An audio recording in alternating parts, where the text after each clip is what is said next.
You are listening to the Baobab Project. Hello and welcome. Thank you for joining us under the Baobab tree from wherever you are in the world today.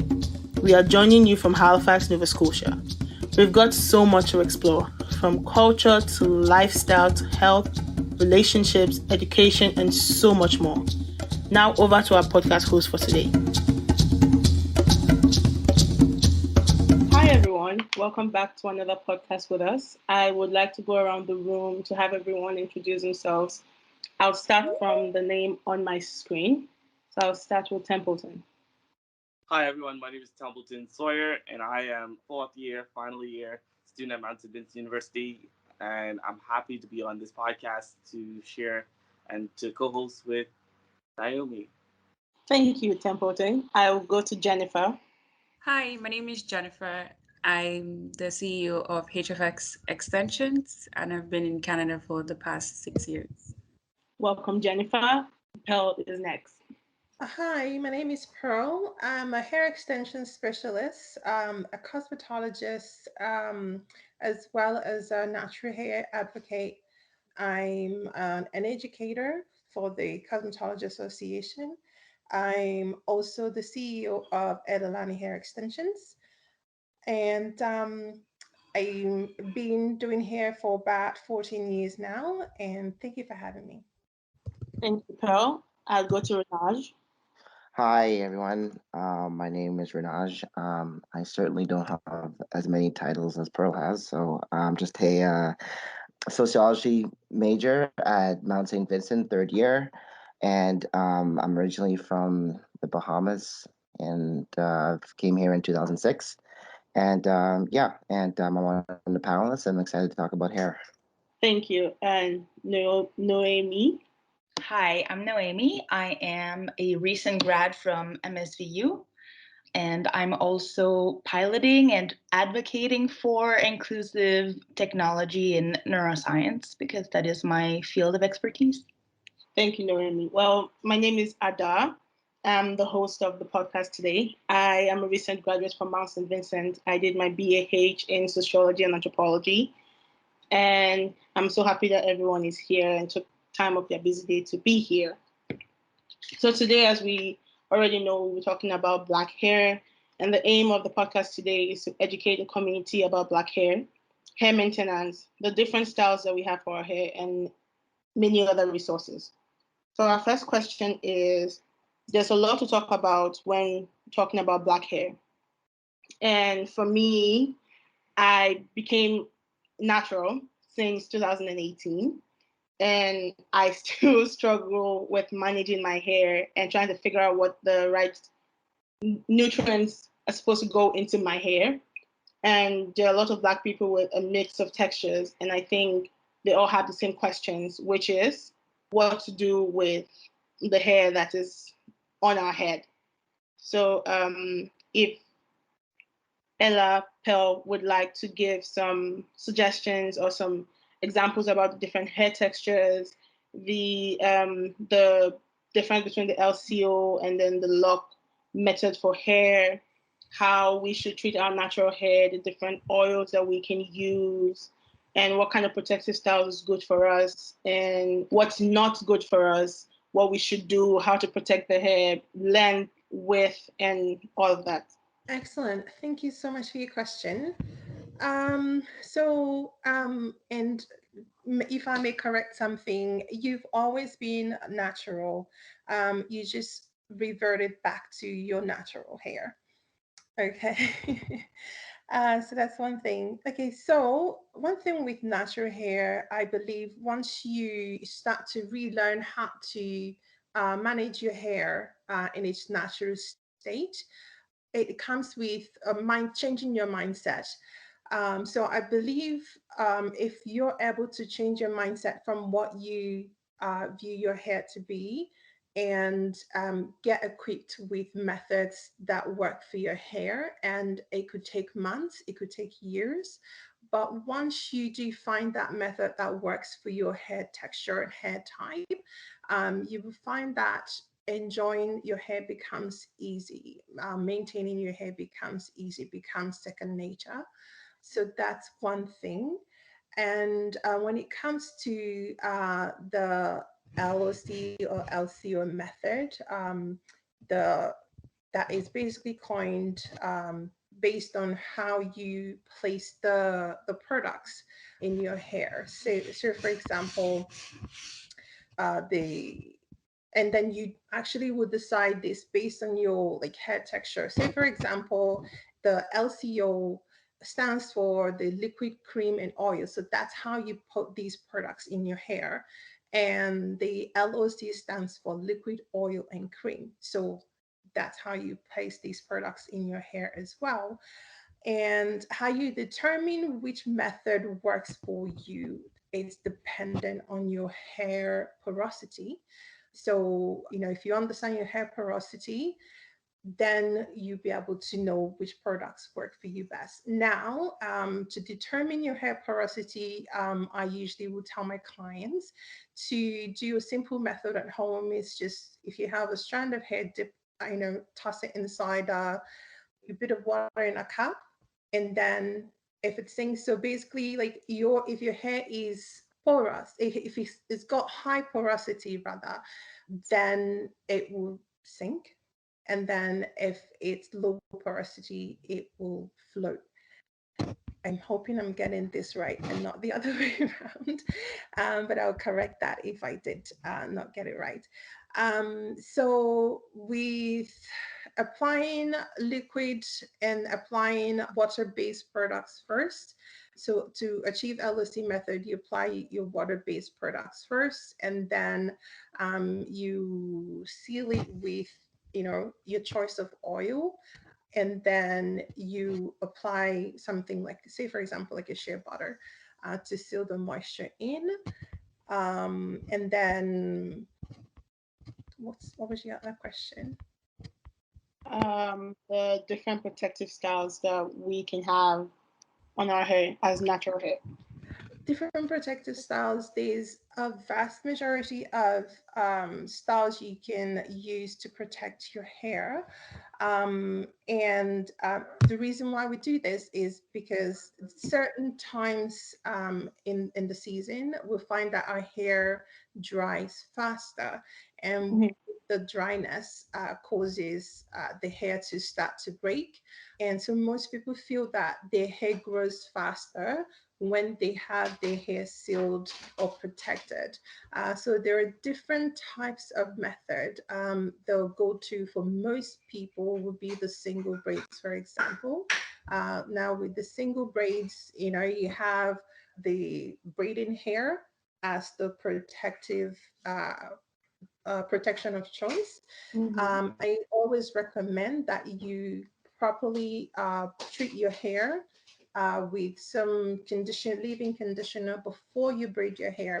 The reason for this is it's doing the work in your hair while it's being sealed in, so that when you actually take your hair out from that sealant, you have done some good work to it. And it's not just that once, that when you have your braids in, that you consistently put treatments in your hair, you put oils in your hair.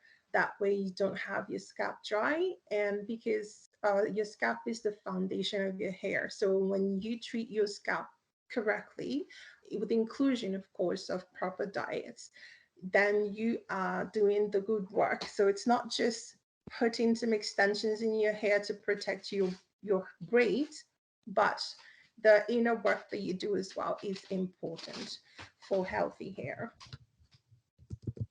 Wow, that's really amazing, and it's really helpful when you continue to build on here. And I would say you're really the expert here, Pearl, on here when you talk and when you start talking about the open mindedness about the way how you think and how you feel about your hair. I think that's really important, and it leads down to the next question where we say, why are black men often excluded from the discussion? This is a broad, general question for anyone to respond to, because sometimes when we think about black hair, we think about, oh, is it a female type discussion or is it more diverse? And I think that Naomi, the other Naomi can bring on to this, add on to that part of the discussion, because I know you said earlier about the diversity and all that good stuff. So I think I would love to hear your input on that. And Pearl, I would love to hear your input as well. And others, if you have any inputs, I think it's really good to hear that part. So whoever wants to go first. I'll pick on the other Naomi. Do you mean me? Yes. Okay, it's Noemi. Noemi? Yeah. Noemi, okay. My Yeah. my correction. Noemi. Um, so yeah, in terms of inclusivity in science, so just to give you a little bit of background, I work with what we call electroencephalography technology, which is basically those electrodes that we place on your head to be able to obtain a reading and determine what's going on. Like if we're looking, example, at the hospital, they might do that for trying to diagnose a seizure disorder like epilepsy or sleep related disorders. We use that a lot in cognitive science and in neuroscience. And one thing I think we can all agree is that we lack a lot of race-based data in science in general, but especially in neurocognitive science or anything where this technology is required, and that is because it wasn't designed for people with type 3, type 4 hair. The electrode has to be really, really close to the scalp to be able to pick up a signal. And type 4 hair, especially when it's really thick, it prevents that from happening. And so what you see is that you have an overwhelming amount of brain data basically on virtually all races except the Black people. So what we're trying to do at the Mount here in the neuroscience lab is to pilot some new ways that we can kind of overcome that. And one of those ways that we have found is asking participants to cornrow their hair, like from front to the back, with a middle part to be able to place those electrodes and obtain those readings. We have been moderately successful with that, but there's also other technology out there that exists that people don't use because they don't know it exists, but it's out there. You just have to look, right? I agree, yeah. So we tried this one cap where the electrodes are really long, so you can kind of make them go through the braids. And then we have another technology that we're about to try, and we're collaborating with a product that was developed by a Black engineer. Arnel Etienne is her name. She's from Carnegie Mellon University in the States. And she developed this clip especially for Black people, like turning what is seen as a hurdle in neuroscience into a strength. So it's kind of like a little clip that you harness between two cornrows, and then it sits the electrodes right where it needs to be. So those technologies exist. We just have to seek them out and try to make other scientists aware that they exist and other medical professionals aware that they exist, so this can start becoming the norm and have it work on everybody, not just people with straight or wavy hair. I don't know if that answers your question. Wow, it does. It does add to my question. I think I love the way how you explained where there needs to be a lot of data shown, and also more examination and all that good stuff. And so I totally agree with you, everything that you said. Pearl, let's hear what you have to say about this part as well. I think it's really good to hear your expertise. And also, Renaj, I think it's also good to hear the male perspective from this part as well. Um, yeah, Pearl. Yes, thank you. So I believe your question is, correct me if I'm wrong, your question is why are Black male excluded from the talk about hair. Am I correct? Yes. Okay. Yes, you're correct. Yep. I have the same question as well. And for me, I believe hair is hair, whether it's growing from a male scalp or growing from a female scalp. And a Black male's hair also needs, the same kind of attention to it. And for me, I believe most people feel because generally most African or Black male will cut their hair and shave it all off. So for that reason, attention shouldn't be paid to it. But for me, I believe, if I know, I do have some clients, male clients, that will come in and have their hair braided, and will be quite as long as some female guests that I have come through my doors. So yeah, the education should be given to them as well, to be able to tell them or educate them on how to maintain their hair at home. So I believe a lot of times, and I really respect that you have made, a black male as part of this conversation. And I'm happy to see that you're all here as well. And you should be a part of this conversation. It's very important. Um, I have so many, Black men who are wanting to know what is the cause of some alopecia that they are experiencing. And sometimes it's not about genetics, sometimes it's not about age, sometimes it's the lack of knowledge of how to maintain their hair. So for me, I feel that Black men should be a part of this conversation, and the knowledge should be passed on to them as well. And it's always important to understand that hair starts from within. Our diet contributes so much to how healthy our hair is. So that's one of the things that I try to make sure that people understand that, and also management of stress. We have, Black men who are not very vocal as to how they feel emotionally, and so this stress will show up from them losing their hair. So those are, the discussions that we should have more often and educate people on. Thank you. Wow, that's really good. That's an amazing response. Thank you so much for sharing. Yes, Naomi. Yeah, it made me think, and if I can bring a different perspective. So, growing up, my parents were separated, and my dad is Black and my mom is white. And the reason why I think we need to do this kind of education with male as well is when it comes to their daughters, like they need to know how to care for their hair as well, right? I think. Absolutely. Yeah. Definitely, definitely, I agree. Renaj, let's hear from you, man. I think it's really good. Like I said, because this question, I would say, is about the male being excluded from the discussion about here. What do you think about this when it comes down from the Bahamas perspective? Because we're both from the Bahamas, and for me, when I cut my hair, I mean, I shave it off. So I don't think about it from that perspective. But I know that there are some males who keep the hair and they groom it in some ways as well. So, any thoughts?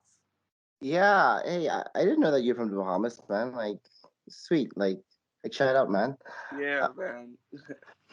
yeah, I think that the perspectives that's been said here definitely hit home. I think that I definitely identify strongly with what Pearl mentioned about,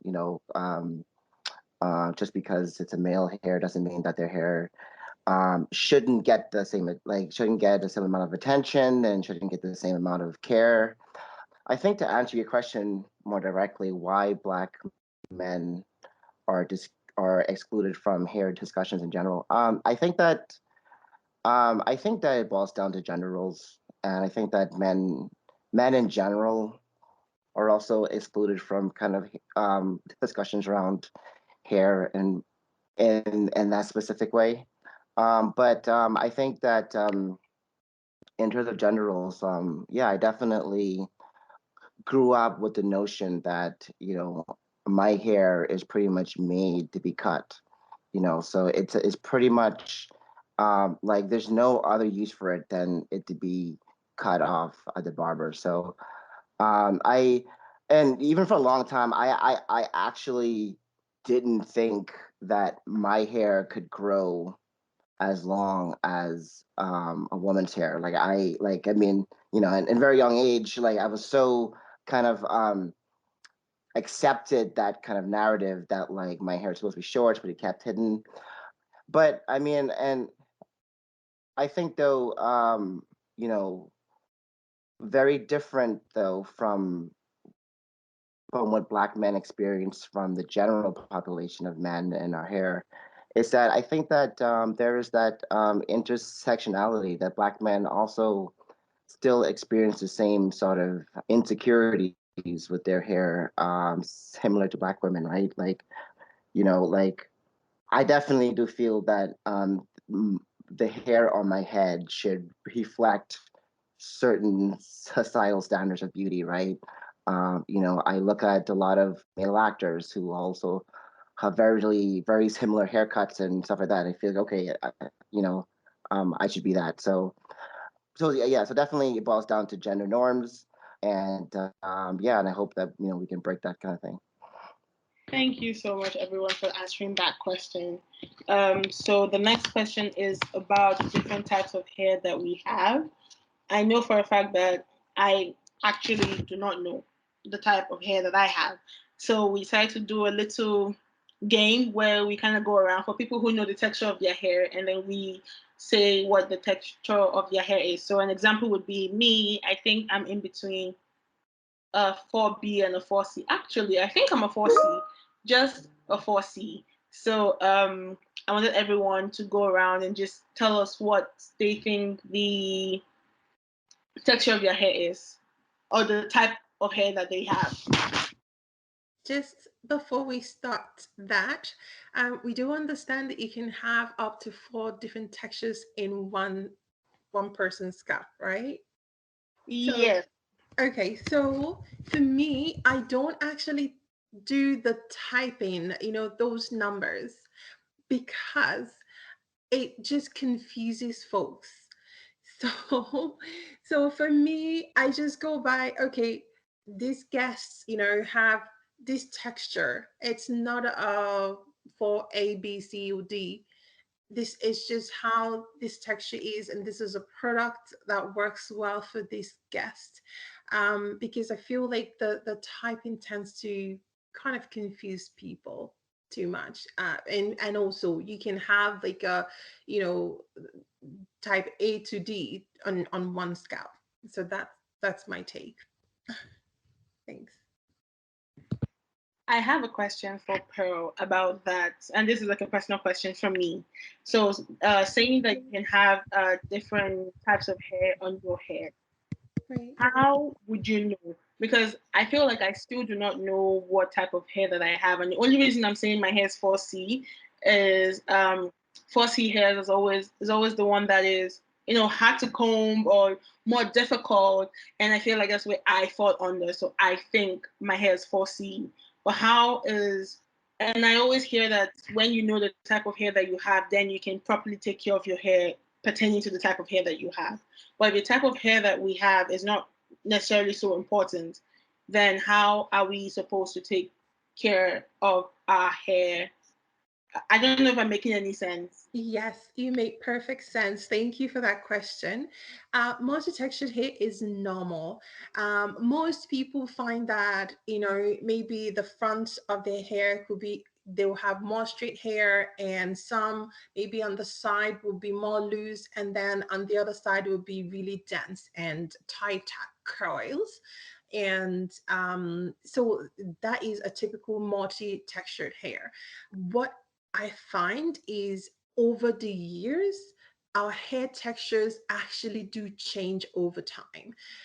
Say for example, if you could do put some kind of treatment in your hair, it will make another part of your hair more loose than the other. There's also certain medications that we can take that would change the texture of the hair, make some parts loose than the other. So there's different things that contributes to multi-textured hair. And I think it's a misconception to say if you understand your hair texture, then you'll be able to maintain your hair. For me, I believe if you have high porosity, normal or low porosity, then you can manage your hair better. Like that's my take on it, because the way your hair absorbs the products and retains it, it's what's important. right? So my take is not the type A to D. No, it's your hair porosity. So determine your hair porosity, then managing your hair becomes really easy. So that's my take. I don't know, did I answer your question? Uh, yes, you did. Okay. I mean, I feel like I still have some personal questions, but I feel like I would have to ask you that personally. Okay. Does anyone else have something to say about the textures of or the different types of hair? Jennifer.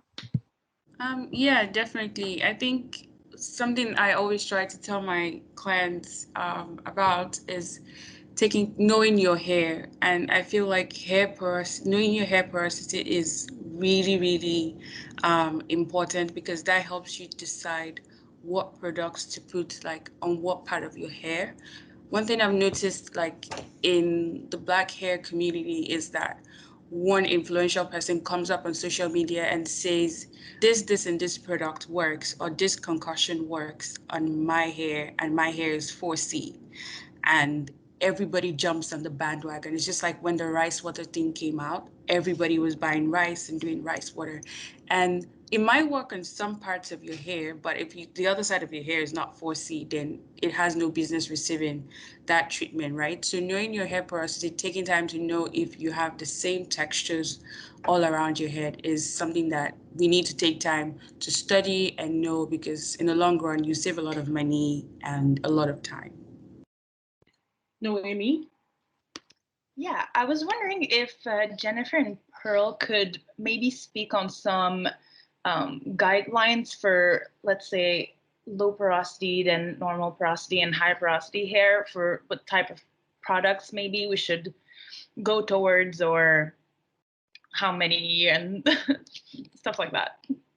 Yeah, I think that's a fantastic question. If Pearl and Jennifer wants to hop on and say something, because I feel like a lot of us spend, speaking personally, a lot of us spend so much money on trying to figure out what the right product is for your hair, and then you spend and you can't use it, and then you have to go back out and get another type of product to test it on your hair. So it would be very great if you can tell us what kind of product or the routine that we can go through with the different types of porosities that we have in our hair.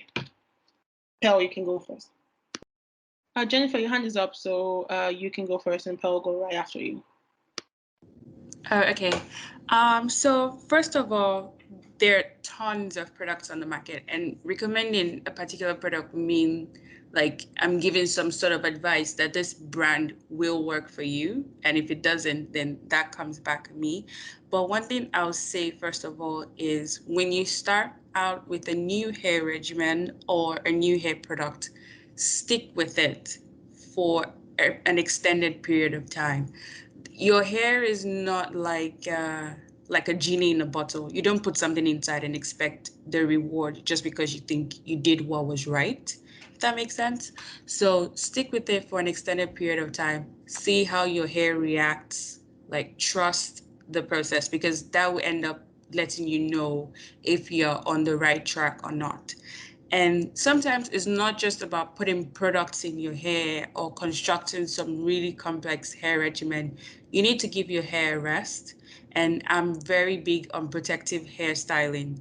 You can put products in your hair for a couple of times and then just keep exposing your hair to the weather, and it'll make it seem as if you're just doing the opposite of the work that you're putting in. And that's just not the case. It's because your hair is probably not protectively styled. So that's something I'm really, really big on. When you put products in your hair, give it a rest and protectively style it. Sometimes the weather where we are here in Canada is not very favorable to our hair. So, excuse me, before I came to Canada, I was living in like Lagos, Nigeria. And I noticed that my hair was really thriving. Like, it was long, it was healthy, it was pretty. I loved my hair. And then I came here and there was a huge difference. So I felt it was because maybe I changed hairstylist or something. But then as I kept like researching and digging through, I realized that the weather doesn't really support our hair texture. Maybe because of where I'm coming from. If you grew up here, probably it might. But for me, that was the case. For somebody else, that might not be the case. So you can apply that theory to yourself. Again, people in the natural hair community love to use conditioners, and they're very good for you. But you don't always have to go for the famous brands of conditioners. There are other conditioners that work, and that's something I feel like we should try and explore. So, to know if something works for you, I think to round up my points would be stick with it for an extended period of time and see if your hair remains the same or it gets better. So if your hair is in a bad condition and it stays the same, then clearly that product is not working for you. If it gets better, you see little improvement over time, then you can stick with it and see how you can research for what are the ingredients in that product that you think isn't in other products that you think might be working for you. And that's how I work my way through finding products that work for me or like hair regimens that I should stick with. Thank you so much, Jennifer. Pearl, do you have anything to add to the question that Noemi asked? I Uh, think we're all good. Josley, I think you have a response to the question. No, I just wanted to ask more about the protective hairstyling and Oh, what sorry. exactly they're referring to in terms of that, and what sort is there any that's better than the other? Pearl, go yes, ahead. Pearl. Yes, sorry. I just realized I was on mute. Please forgive me. So I wanted to talk about the porosity of hair just quickly. Okay, go ahead.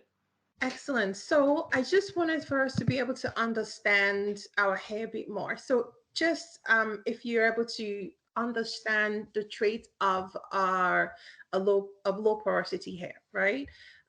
So basically, what it means to say your hair is low in porosity, it's just that the cuticles are closed, which means that certain products will sit on top of the hair instead of being absorbed by your hair shaft, right? So, say for example, if you try to use certain types of oils, it will not be easily absorbed. Certain type of products, it does not matter how much you paid for that product. If it's not absorbed, it's not doing the work you bought it for, right? So that's one thing.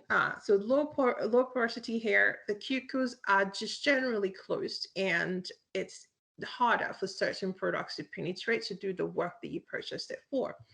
Now, the other part is high porosity hair. They tend to look more frizzy, more dry, and they can easily tangle. So they're more prone to breakage. And I find, there are certain people that their hair will dry faster than someone who has low porosity hair. Now, the thing that we also have to understand is the products that work for our hair textures or our hair types, rather. When I'm talking about hair types, is high porosity, low porosity, right? So if you have low porosity hair, it's important for you to avoid heavier oils because they're heavy, they're not able to seep through your hair shafts. So you have things like olive oil, they're very heavy, they're thick. Castor oil, you know and then someone with a high porosity hair type can use things that like oils that are heavier, and it will work for them because their hair loves that kind of oil or that kind of product. So, which is what I mean. Understanding your hair porosity leads you to the types of product that works for you. There are also some brands out there that have keyed into this knowledge, and if you go to the website, they will be able to tell you they work better for low porosity hair, or they work better for a high porosity hair. I don't have any name to give you right now, but it's important that you also do your research and actually find out the product that work for you. And like my co-host also did mention, it's important to stick to one product. I have friends that when they reverted back to their natural hair, they had shelves full of products. I remember I had a conversation with one of them, and I said to them, this is like money wasted, because understand your hair porosity, then you will lead you to just 1, 2, 3 products that actually work for you. And today, she's even teaching me more about hair porosity than I even know. So there we go. Thank you very much, Pearl. So, uh, Jocelyn asked a question about the different types of protective hairstyles that we can do. And I was wondering if either Jennifer or Pearl can talk about the different protective hairstyles that we can do for our hair, just to protect it for the harsh weathers that we have. Jennifer? Yeah, I can definitely answer that question. So, depending on your hair texture, again, not every protective hairstyle can work for everyone. The most popular one in the black hair community would be hair extensions, so like braiding hair extensions, I should be specific. That is something that people can carry for at least 4 to 6 weeks. That's a good time frame to have your braids in. After that, you're beginning to cause problems for your hair. So braiding hair extensions, wigs. Those are hair protective styles that you can put on in between styling your hair as opposed to exposing them to the weather conditions outside. You can put on a wig and simple cornrows as well. So protective hairstyling simply means that you have put your hair in a situation where it cannot be easily manipulated. So even if it's cornrows, box braids, wearing a wig, or just crocheting a particular hair with cornrows on there, or doing a sewing weave, your hair is not being combed out every day. Products are not going in all the time. So it gives it the opportunity to breathe and to grow. That's why when you take out your protective hairstyles, you can see the undergrowth that comes from that. That's because your hair is continuously growing. So you need to give it time to do that. So if you're putting in products and every day you're combing it, you lose hair every day naturally. So if you now extra put it in a comb, then I feel, or I believe in my opinion, that you're doing your hair more damage than it should be done. Thank you, Jennifer. Pearl, do you have anything to add for the Yeah, protective glass? that Yeah. is absolutely great points, Jennifer. Fantastic. And I love your delivery. She is right on point. Mechanical or traction alopecia is very real. And that's because so many times we are, always putting products, brushing our hair, and all of these things. One thing that one of my teachers actually did mention is the comb, the brushes was not designed for a curly hair. It was designed for straight hair in mind. And sometimes when we're using these tools that were not designed for our hair texture, we're causing damage, right? And then there are also certain tools that we use and we're not using them correctly that will cause damage overall. So when you put your hair in a protective style, you are leaving your hair be. You're giving it time to take to be able to absorb the products. You're giving it time to breathe and grow and flourish. So protective styles are great. And like Jennifer did mention, you've got your wigs and you've got your braids, got your cornrows as well. I love cornrows particularly because you're able to saturate your hair and put products in it. And if you're going to work, you can just take them out and you have you've got your curls ready and popping and all those kind of things. So cornrows is the go-to for me. And for those people who have busy lifestyles and they're not able to kind of do their hair as often, then you've got your single braids, which most people prefer because you're actually giving your hair that break, that leads towards chemical damage, or not chemical, rather mechanical damage. So yeah. So I feel that most of us should embrace, these hairstyles, and it's really important because the amount of damage that is caused out there from cancer manipulation, it's countless. So it's important to, just give your hair that time to breathe and grow and thrive. Thank you. Thank you, Pearl. So our next question is mainly for the men in the house. So the question is, do you think there's enough accessible resources for you when it comes to managing your hair? And what does hair maintenance look like for you? So Renaj, if you would love to answer this question. Hi, thank you for the question. So going back to kind of what was said before, I personally, as you saw, don't cut my hair. And to answer the question, is there accessible services for men?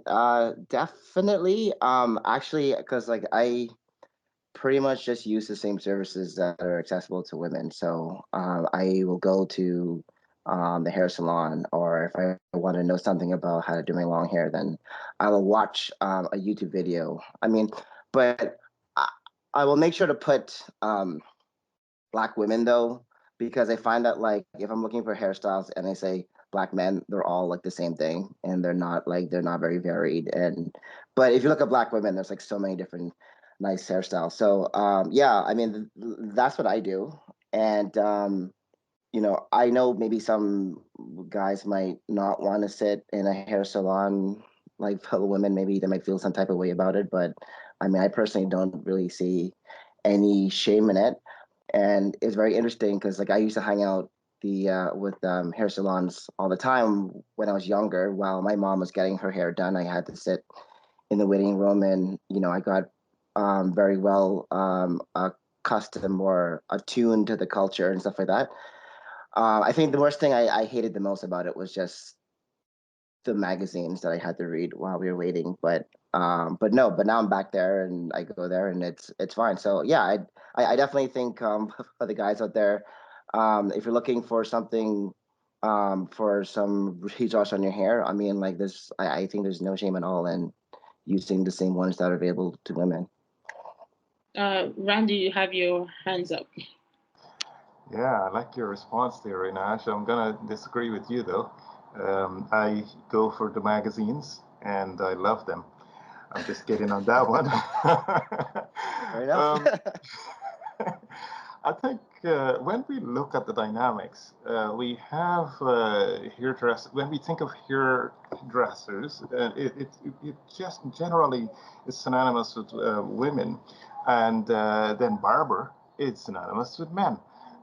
It's like the culture has taught us that as men we should automatically just think about cutting our hair, right? And if you keep long hair, then it's just a lot of questions that goes with why your hair is that long.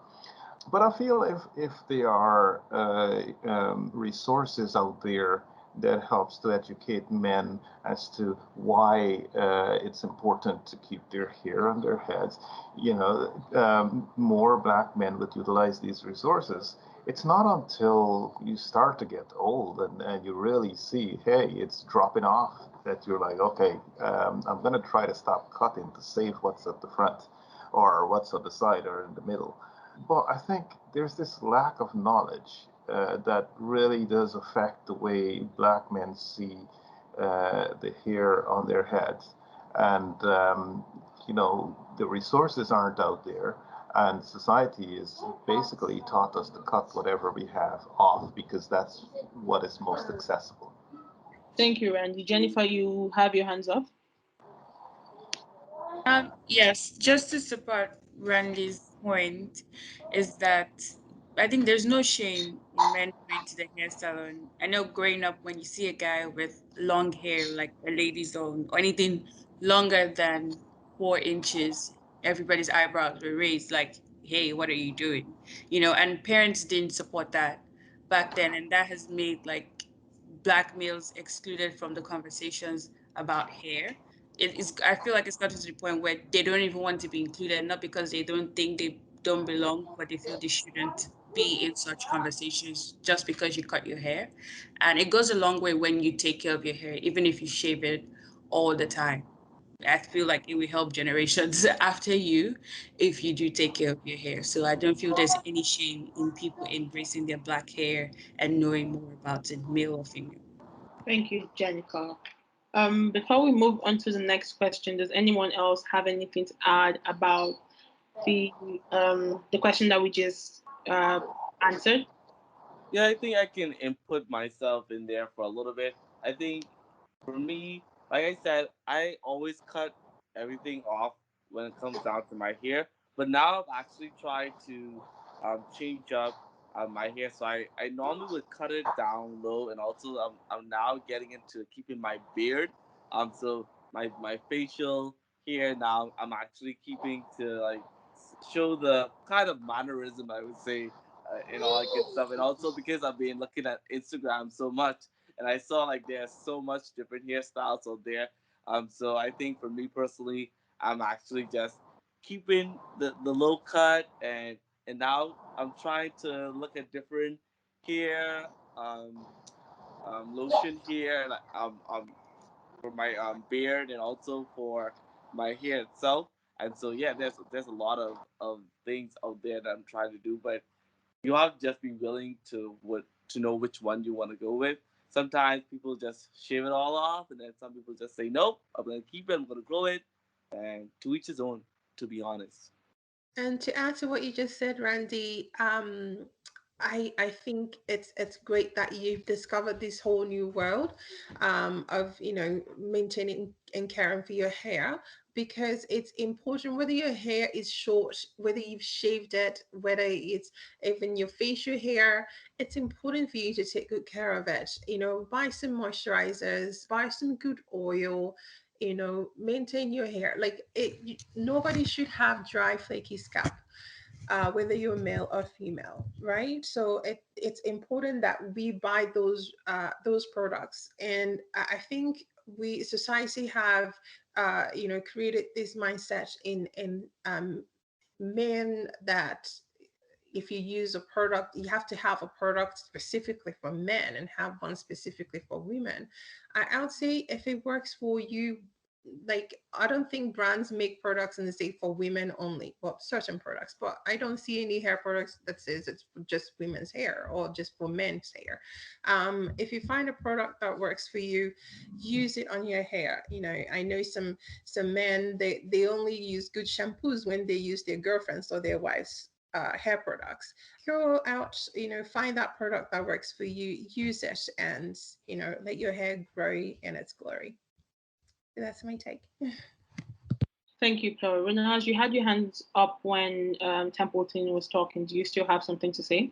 Yeah, I was gonna add something on the cut or not to cut, but it had to do with like microaggressions and stuff. So like I don't know if like you want me to say that now or like I can say that later if you want.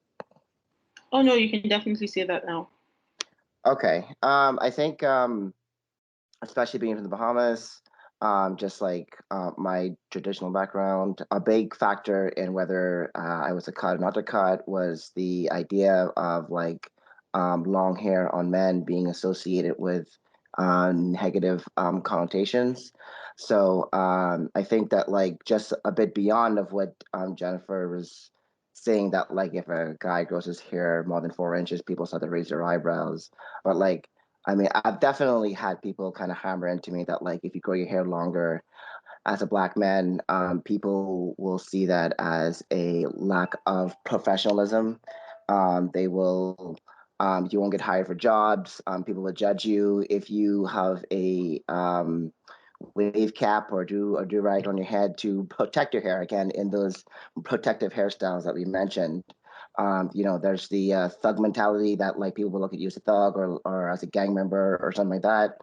So those that kind of discourse is very salient in my upbringing, and but I mean I don't. I think me personally, I just kind of like was always very much like a rebellious type anyway. So I just kind of like, well, whatever, I don't care. I'll grow my hair anyway. But yeah, I'm glad that now. I mean, maybe I'm in a different place, but or maybe the times have changed. But now I find that my hair has less bearing on my opportunities than I was once told. So yeah, so that definitely is a factor in whether for men too is whether to cut or not to cut. I'm not sure if anyone else have that similar experience or not.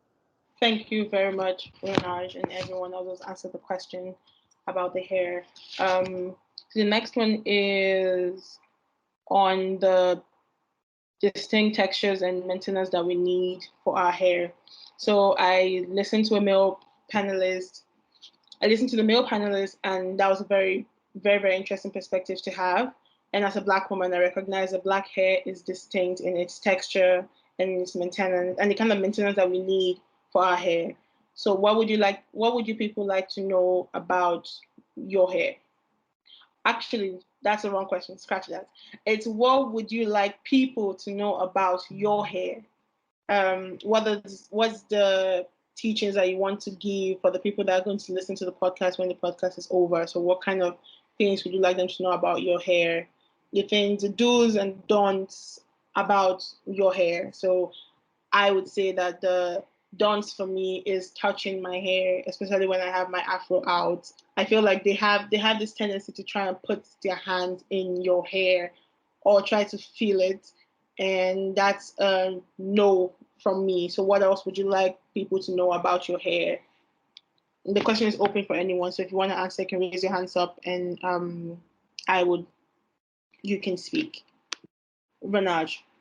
Yeah, I'm just gonna quickly add on to what you just said, and definitely the no touching thing. It's a yeah, I feel like for sure, like as soon as like my hair grows like at a certain length, like it just becomes, I don't know, like an exhibit or something. But I find that yeah, like I definitely find that kind of exoticism is what I call it with people and with my hair and how it's different. And some people think that like I'm not sure like what the message is to present out there, but I mean I've had one guy come up to me and was like, "Oh wow, your hair looks so nice, looks so cool. Can I touch it?" Like I'm just like, "Whoa, like no." And he was like, "Oh, well, see, I mean, I did ask first, okay?" So, and I'm just like, okay, that's I don't know, like that's still weird.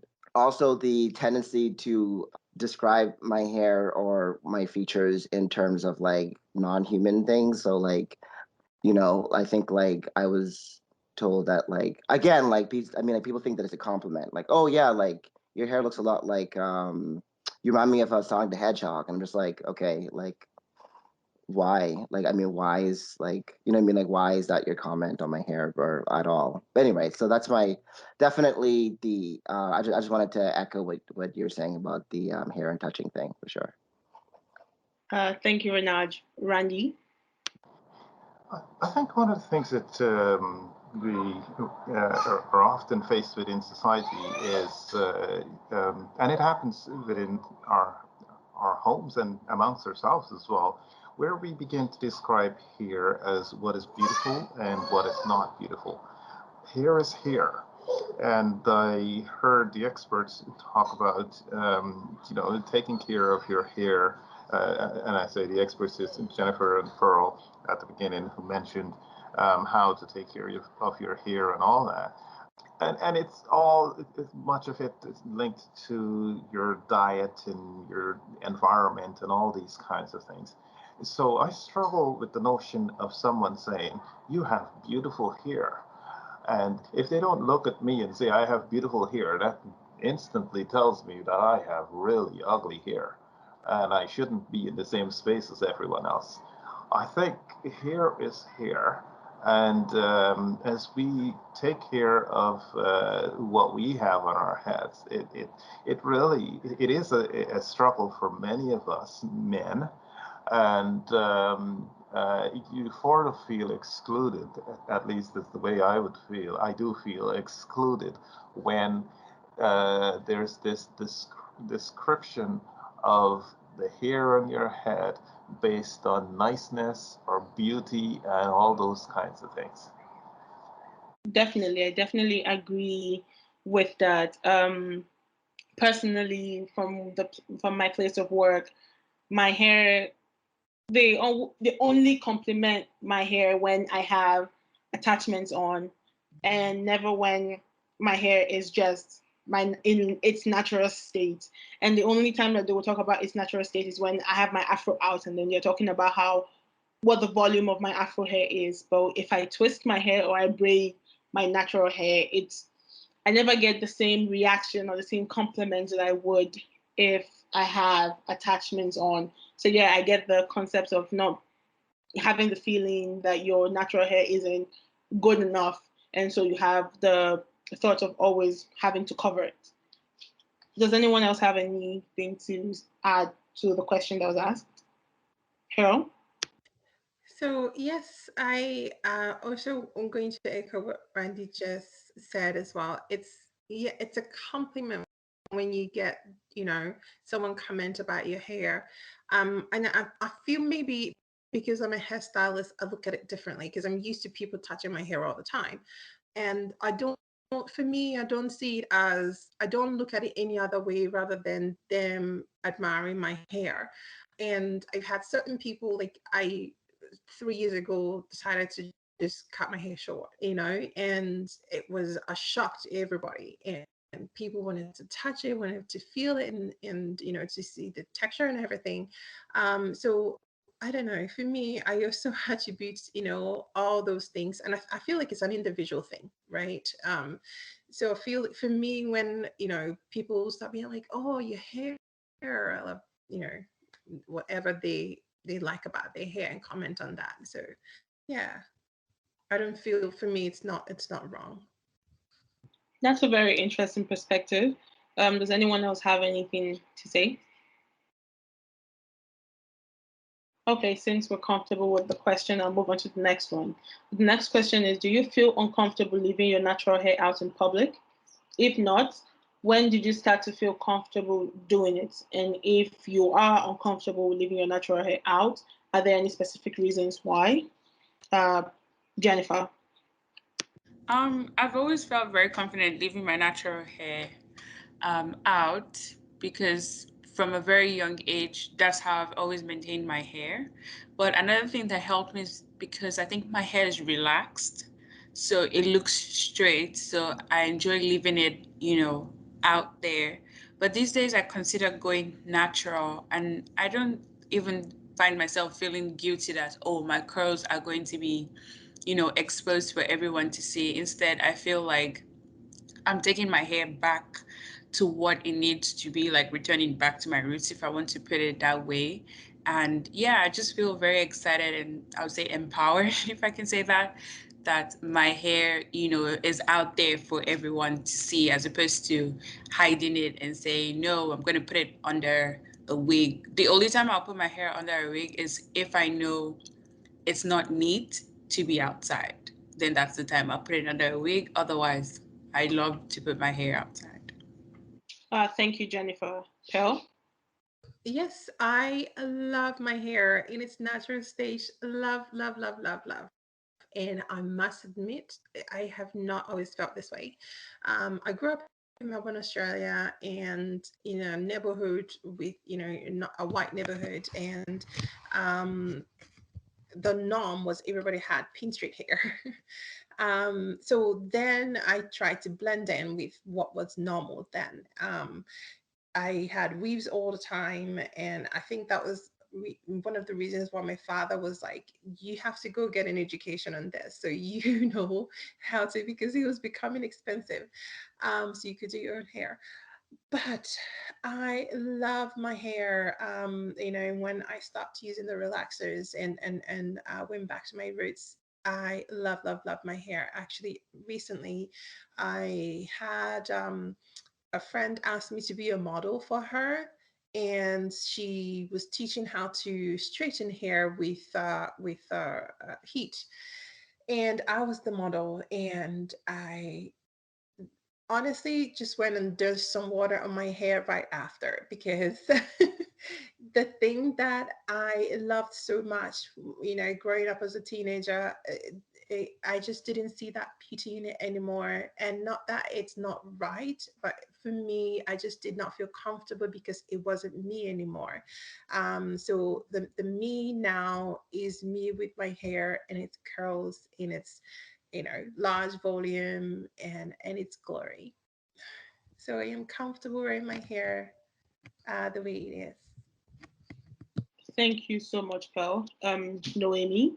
My stories echoes Pearl's very much. I also grew up in a predominantly white neighborhood and school and town, and the only other Black person in my family is my dad, because he was adopted by a white family. So everybody in my family except me and my dad is white. So there was nobody, no representation around. Nobody knew how to do my hair. And I, from a very young age, I kind of internalized that like my hair wasn't pretty, which meant that I wasn't pretty. And I, as soon as I could, I think I was 13 when I started straightening my hair like every day, and I begged my mom for a straightening iron. And yeah, for 10 years almost after that, I just straightened my hair every day until I moved here to Halifax and started seeing other people that look like me, and like being exposed to the diversity that exists within the Black community.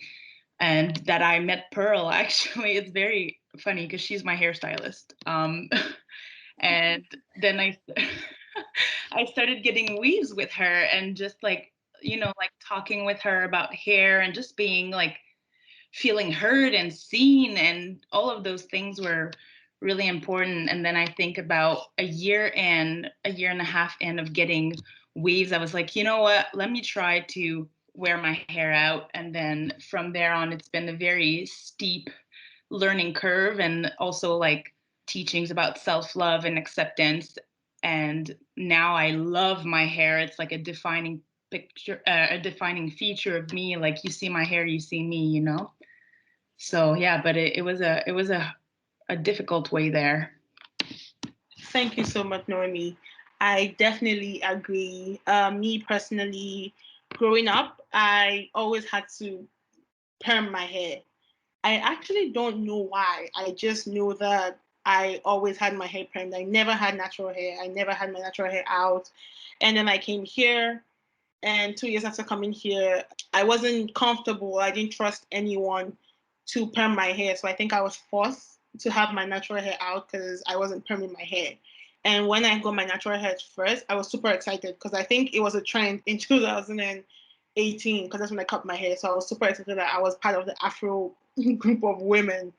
But I didn't know how to deal with my hair. And because of that, I wasn't comfortable leaving my hair out because I felt like if I couldn't make it look as it looked on Instagram and on social media, then my hair wasn't pretty enough to be put out there. So I would always put it in braids and put it in wigs and all of that. But as time went on, and as I gradually grew some self-confidence and I made some friends who had natural hair, I was pretty comfortable with having my hair out.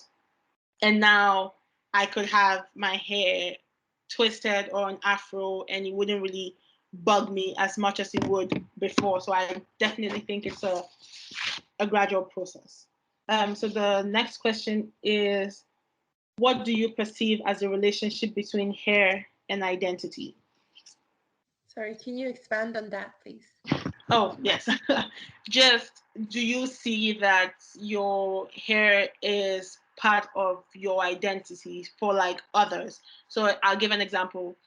For me, where at work, I work with clients and I work in a support group. So every time my coordinator is trying to introduce me to a client, she introduces me with my hair. So my hair has become part of my identity. It's like, oh, Naomi is someone who has vibrant colors in her hair. And you would always be excited because you're always looking forward to the next hairstyle that she comes up with. That's part of the things that she explains to a client about me. So for me, I feel like my hair has become some part of my identity at work. So I have to have different hairstyles just to keep up with what has been introduced to my clients about me, something like that. So I think that's what the question is about. Yes, yes and no for me. I feel it could be a part of your identity. And I suppose it's if it's something that stands out about you, then that's what people will identify you or will link you to, right? So, I know like some friends or clients have mentioned, oh, someone said to me, asked me, why is it like your hair was short one day and then long the other? So now they know her as the woman with the versatile hairstyles. right?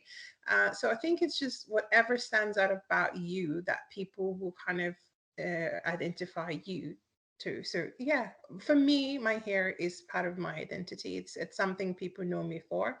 You know, I change my hair color so often. I change my hairstyle so often. So it's definitely a part of my identity and something that I'm really, really proud of. So yeah. Thank you so much, Pearl. Renaj, you have your hands up. Yeah, I think that's a very good question. And I think for me, it's also a similar answer that for my hair, I don't, I mean, I think maybe when I was younger, I definitely, and like when I was more rebellious kind of thing, I was definitely more closely identified myself with my hair. And, you know, I view it as a form of expression. And I'm not saying that like that's linked to age or maturity, but it's more linked to where I was at my life. So right now, yeah, like I definitely personally, you know, I do feel that it's a bit, I mean, like it's a bit less so now, but like I would be incorrect in saying that like my hair isn't an expression of my heritage or my ethnicity. I think it's definitely also part of what makes me a visible minority as well, right? You know, a lot of people, yeah, like do see, you know, my skin and my hair first, and you know, then they see me sometimes, and you know, that's also very kind of apparent to me sometimes when like for example at work when I'm, you know, typically like confused with someone else who also happens to have long hair, dark skin, but like they're like completely different body type for me. They're like, I think like this one guy was like 6 foot something, and I'm like 5'7", 5'8". So like I'm not sure why we were confused, but like other than the defining features. So and I do recognize that identity is for some part about how others also perceive you as well. So I mean, in that sense, definitely here is a part of our my identity for sure. Thank you, Renaj. No, Noemi.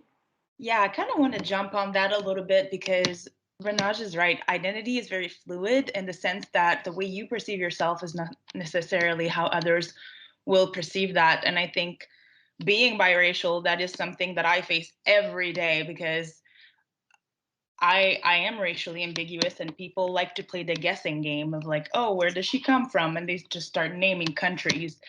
But my hair is like the first half of my life is it was what kind of alienated me from others in my environment and to be perceived as part of their group. I straighten my hair, but now that I'm out of that environment and I'm in a more diverse group of people in a more diverse environment, I feel comfortable wearing my hair out, and then it's clearer where I'm from. People have an easier time because it's such a defining feature of my mixed identity. And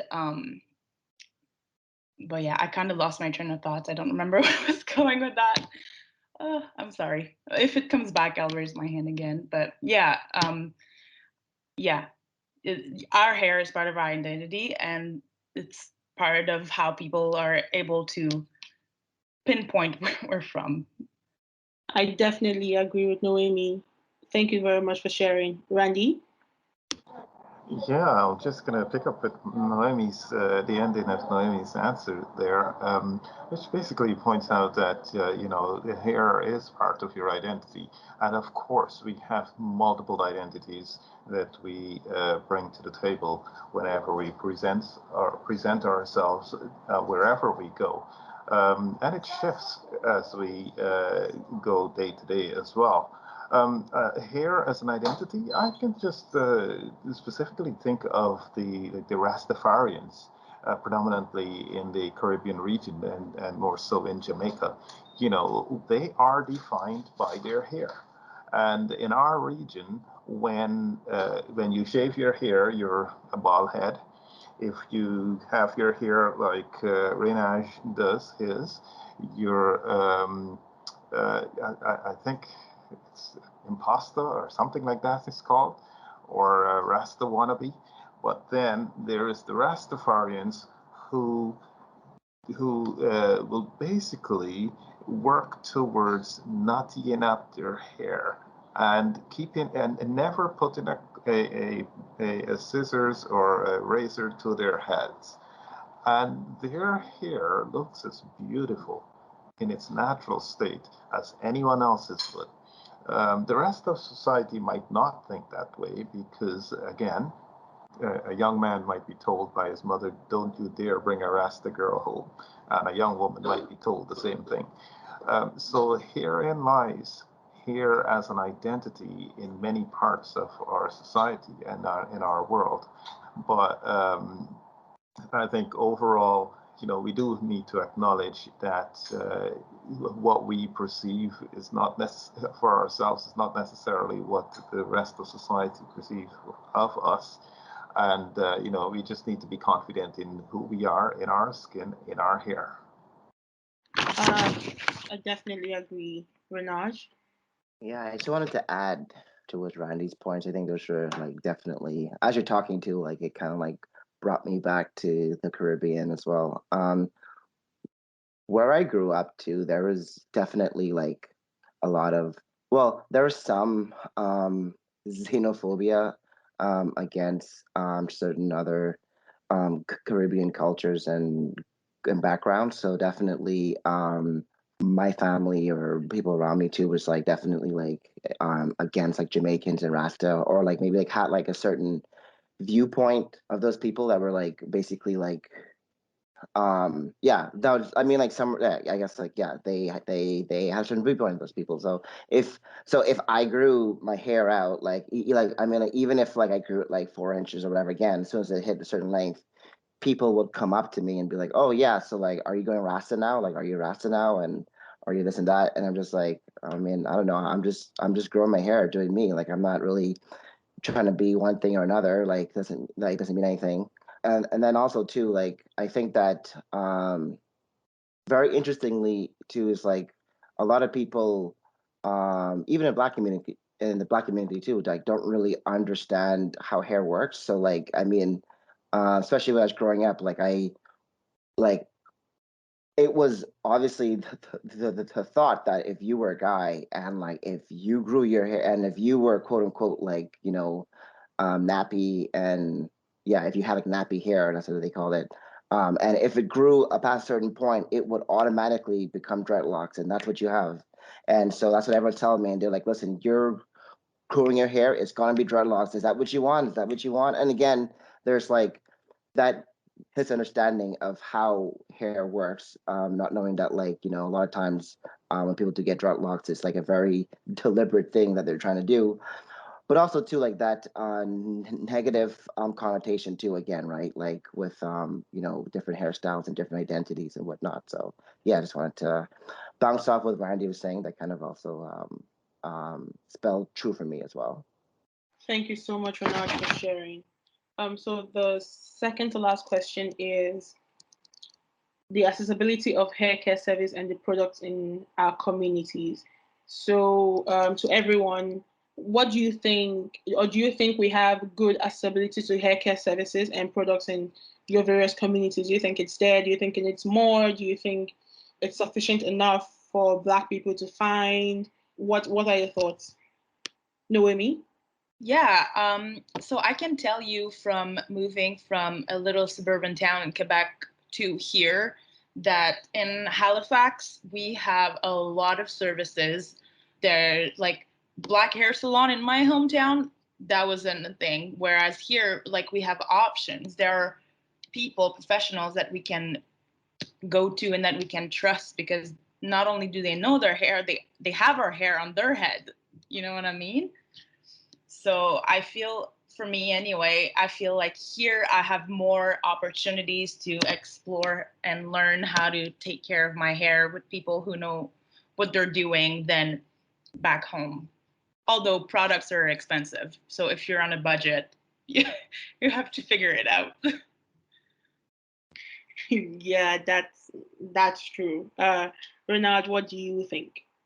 Yeah, similar to what Noemi was saying. Definitely, Halifax has like a really good spread as well. Like, I mean, definitely more than what I kind of expected. And when I first moved here from the Bahamas, I was living in the valley in Wolfville, Nova Scotia. So, there definitely was not a lot of people that A, looked like me, and B, like that had hairstyles and whatnot. Like they had like hair salons, and if you wanted to, like, I mean, a lot of time it was by who you know and word of mouth. So if you're in those communities, like there's certainly options, but it definitely, like, if you see someone with braids or someone with hair or a haircut, you have to go to them and ask them like, hey, like, where did you get that? Like, who cut your hair? And then they'll tell you, oh, it was my roommate's friend or something. You get your hair cut in there. But now, like, yeah, definitely. And again, I think that the advent of YouTube and the internet has done wonders for like how to look after your hair and like what other people are doing with their hair and whatnot as well. So like, I personally feel that that's been a really good resource. And of course, the like salons and the barbershops as well. I mean, it's definitely more here than what I would have expected, and I'm very happy for what's here. So for sure, I think that we do have a good breadth of services here. Thank you, Renard. Before Pel speaks, I would want to actually disagree with Noemi and Renard. Well, this is from a personal point of view. I think that or I haven't seen a lot of, let's say, like stores or accessibility when it comes to Black hair, like services for Black hair. And this is personally speaking. I don't know how many African or Black stores that we have that pertain to Black hair. If I was never in this podcast, I would never know that Pearl was someone that does hair for Black people. Maybe I'm not doing my research properly, but it's just not as accessible to me as I would want it to be, because back at home from Ghana, there were, I mean, it's an African country, so there are like hairdressers that deal with our hair, and then they know what they're doing. But when it comes to here, like if I walk into a salon, like I went and I wanted to get my hair dyed, and I walked into the store, and then they were looking for a Black lady or someone who was mixed kind of to help me do my hair, because the white ladies were not able to do it, which I very much understood. And when it came to the pricing system of my hair, because apparently my hair was too full, I was charged more. And that really discouraged me into doing anything with my hair, because I didn't think necessarily that was right per se. So I haven't really found any services that I could go to get my hair done. And again, that's me personally. And I feel like it needs to be out there for especially students that are coming here from Africa. We don't really have those services right up in our faces that we can go to if we need any kind of help with our hair. Knowing. Yeah, I want to agree with you on that though, that we don't have a lot of stores. People that cater to Black hair, they're usually like Black business owners, and like you have to know them to know where to go. Like it's not really something that is easily like findable, I guess. And I remember the first time I walked into Walmart here to try to find product for my hair, and like there's all these products for everyone, and then you have the Black section that's like this big at the very end of the aisle. So yeah, it can be frustrating that we don't have a place to walk in and just be like, oh, here's everything that I need. So I totally agree with you on that. Thank you, Noemi. Pel, you have your hands up. Yes, it's a very, very interesting question. So when it comes to the Black hair services and Black hair beauty supply stores, we are lacking significantly. When I moved here 12, 13 years ago, 12 years ago, I wanted to go have my hair done in a salon.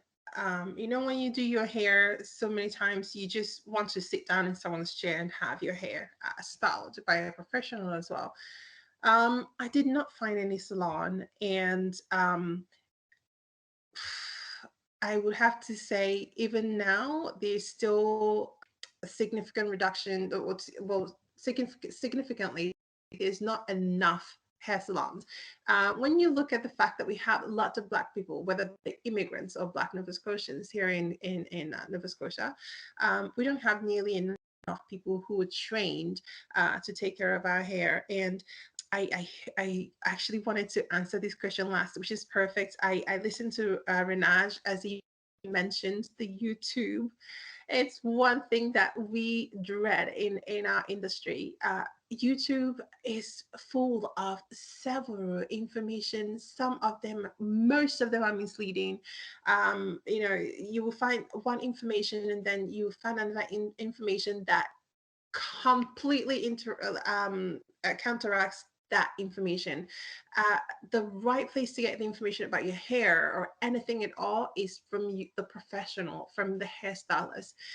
And it's one of the things that I feel so passionately about, which is the reason why 5 years ago I reached out to the Cosmetology Association and I said to them, I am trained, in Melbourne, Australia. I started working with them and I said to them, but I am also Black and I have Black hair. And it's important for me to make sure that I have a place and other people that look like me and have hair like me have a place they can go into. Whether the person styling your hair is Black or white, they need to understand how to do that properly. I definitely, So, definitely. Oh, I'm sorry. I thought you were oh, sorry. that's okay. Please do go So on.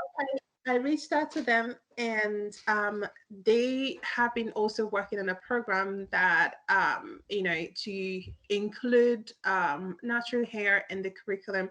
It always has been in the curriculum, but it's just one chapter and very, very small chapter. And, from what they explained to me is that you find most people will be trained in this, but then they will, go out and find whoever look like them, and that will be their clientele. But it's important to have salons that employ Black people who understands our hair textures, who professionally trained, properly trained, as a cosmetologist. So we actually started working. I myself started working with the Cosmetology Association to create a group. Within this group, to train individuals who will become natural hairstylists. You don't necessarily have to go through a formal cosmetology program, because in the past you have to do the whole cosmetology program and then do the natural part of it.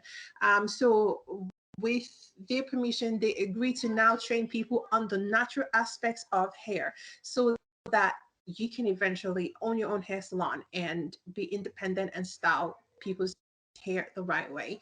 YouTube is definitely not a place where I would encourage anyone to get information about your hair.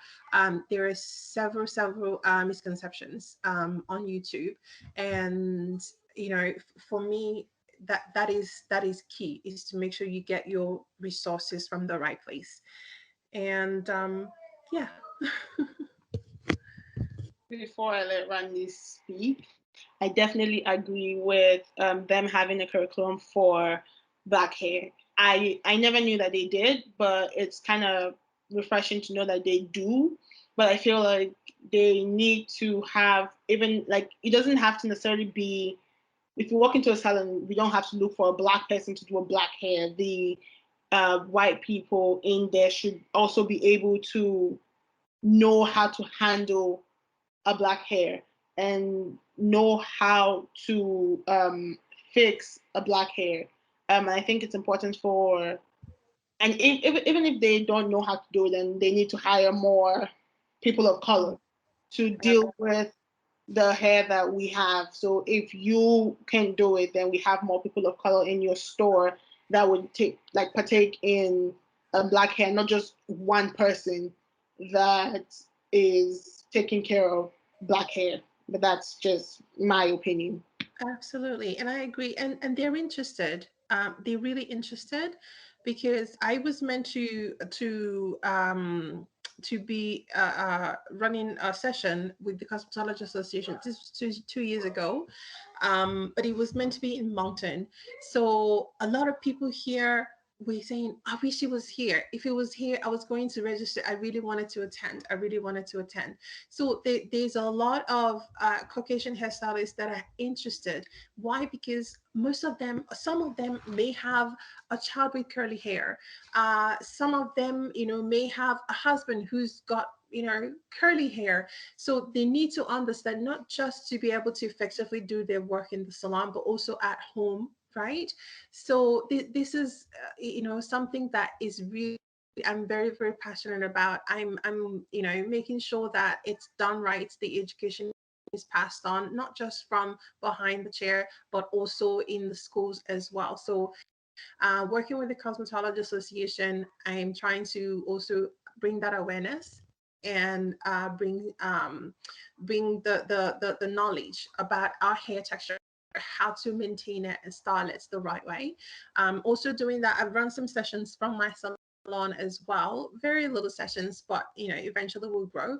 My passion is to make sure that our people are properly equipped, and to either style your hair at home or style your child's hair at home, or eventually open a hair salon and have be able to do this in a salon setting. So yeah. Thank you so much, Pearl. Randy, you have your hands up. Yeah, thank you. I just enjoy listening to Pearl in your answer there, Pearl. It just focuses, it just helped me to focus on some of what is happening, not in the hair industry alone, but across the board. And we learn at the beginning of our economics course, demand and supply. And they'll say there's not enough black clients, so they don't cater for that here and texture and all those kinds of things. But then this word professional is attached to the hairdressers when you walk into a salon. If you walk into, as a white person, you walk into a black salon for support to get your hair cut or so on, there's no one in there that will say, no, we don't do white hair. These professionals will do the white hair along with black hair. You walk into a white hair salon, and they now have to seek out, these professionals would then have to seek out someone specifically to do your hair, because they're not professional enough to do the hair that is in front of them. And this stems right back to the education, whereby they're lacking that specific knowledge that is needed for this group, this small group of people in society. And I like the idea that Pearl is proposing and has proposed to the association, whereby you're not allowing them to look for the solution. It is the people who are in need that are presenting the solution to those who have the resources and the know-how and so on. In terms of accessibility, look, I've always done my hair at home, and if you see it, it's just shave right off.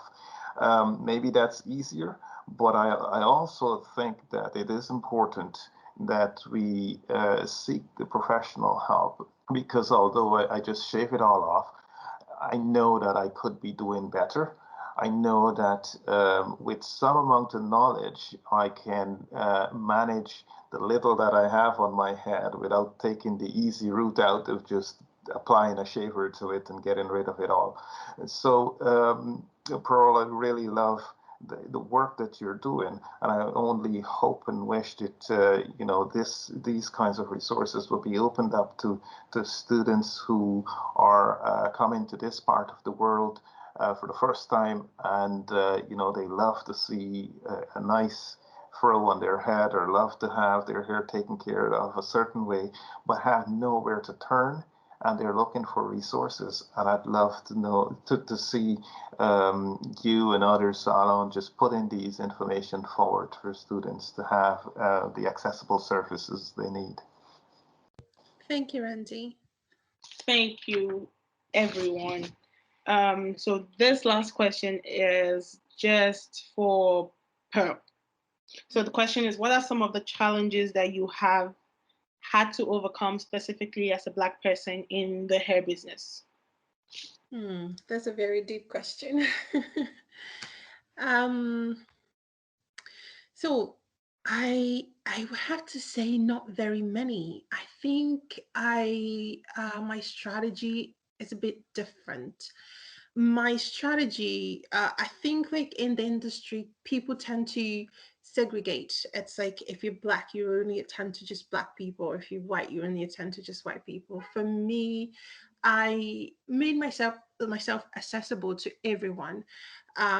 So I feel like initially when I started, I was the new kid, and of course you get that challenge of being the new kid in a new environment, in an industry. You know, hair stylists are a different breed of individuals, and I think in any community it's the same.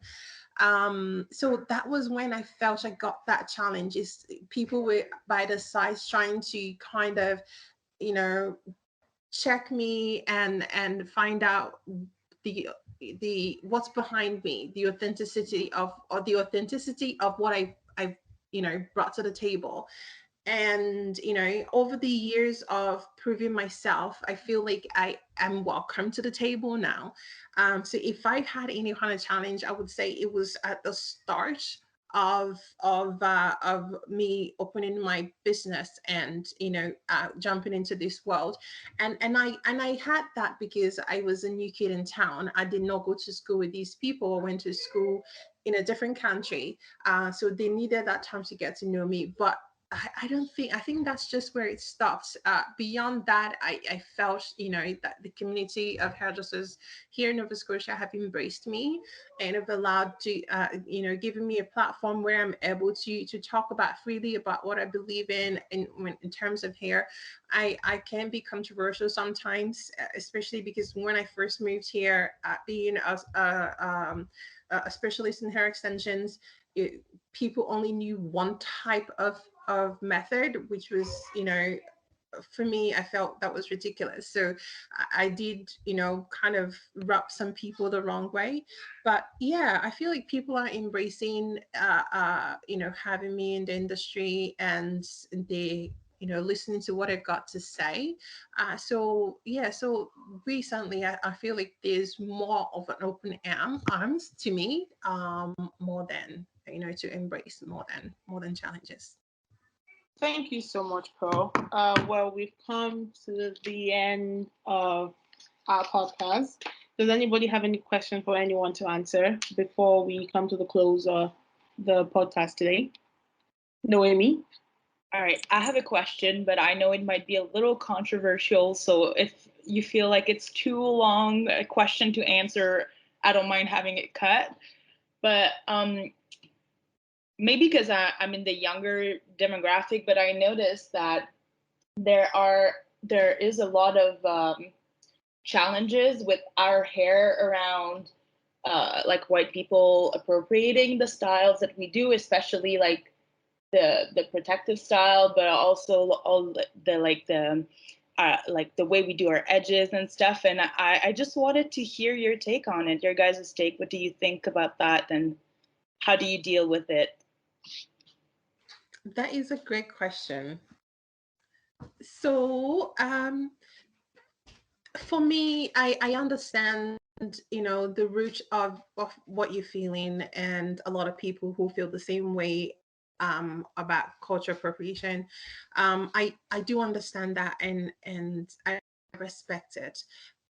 For me as well, I feel like I'm torn because I'm a black woman and I'm also a hairstylist. So for me, the style aspect of it, I feel certain people want to celebrate it. I guess that's the way I look at it. So for me, it doesn't I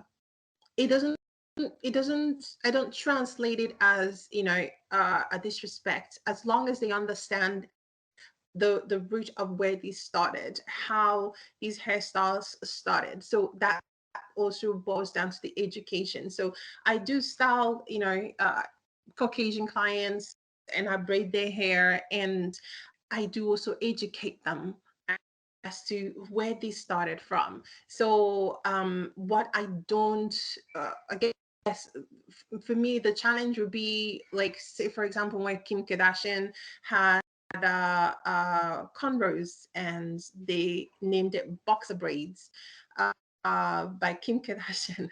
That is where I disagree. So, but any race for me, I feel is okay to celebrate these hairstyles. They're gorgeous, and but when they are given a different name or now made to be kind of the origin to be translated or to be the what's the word that I'm looking for,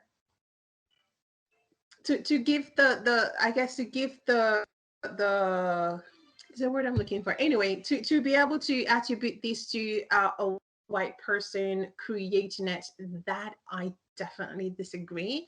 And I feel like the onus is on us to be able to educate people, to be able to speak loud the origin of these hairstyles. And I feel like if anybody wants to have their edges done, they should do so, but respectfully. That's my take. Well, my take, I feel like I would speak from TikTok.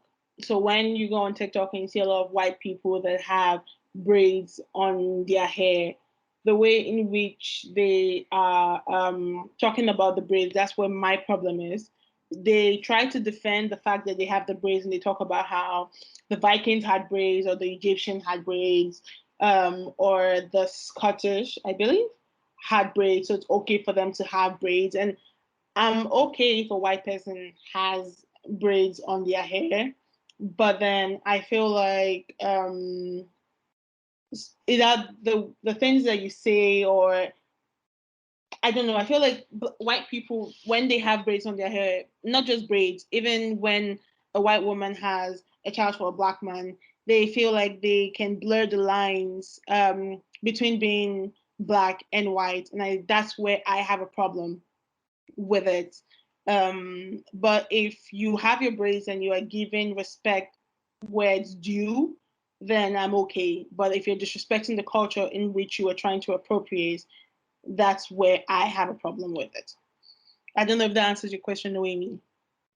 Yeah, I was genuinely just curious because I know it's a hot topic among the community. Does any of the male panelists have something to say, Renaj or Randy? I'm not a panelist, but I'll chip in there as a guest.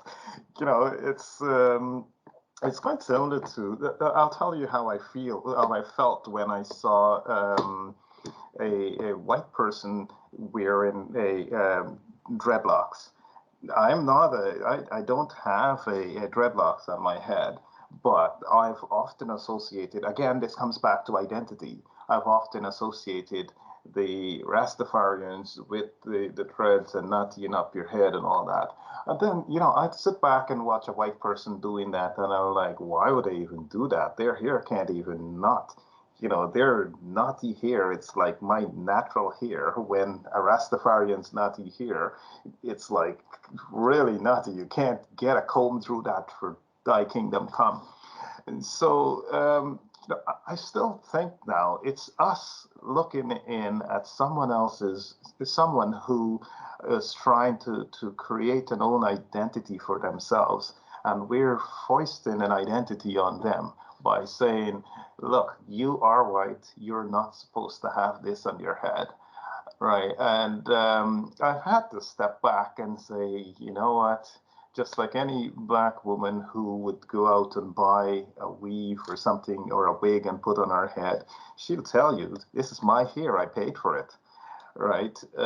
This person or whoever is wearing the hair, however they'd like to, I've now come to the resolve that, if this is an identity that this person wants to undertake, it's up to them. Well, like most of the panelists have said, it's the respect that comes with the way you wear your hair. Changing the name just to bring it's like a stolen identity and bringing it into your community, changing cornrow to boxer braids or something like that. No, not acceptable. Or changing naughty dreadlocks to something else, not acceptable.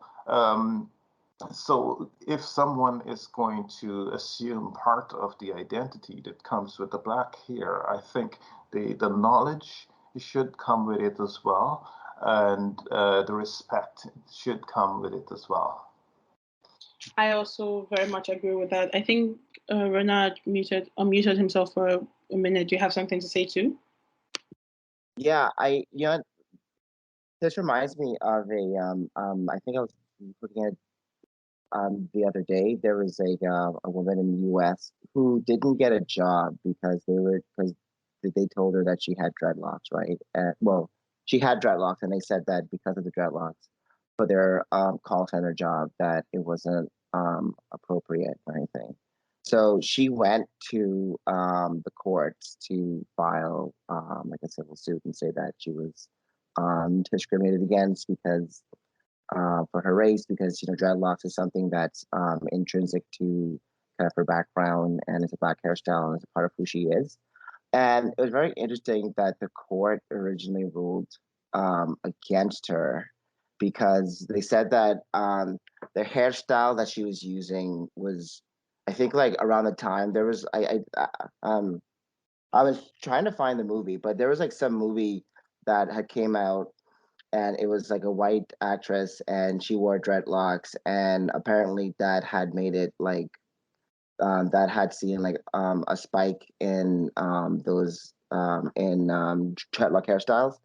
So the court was saying that like, well, no, like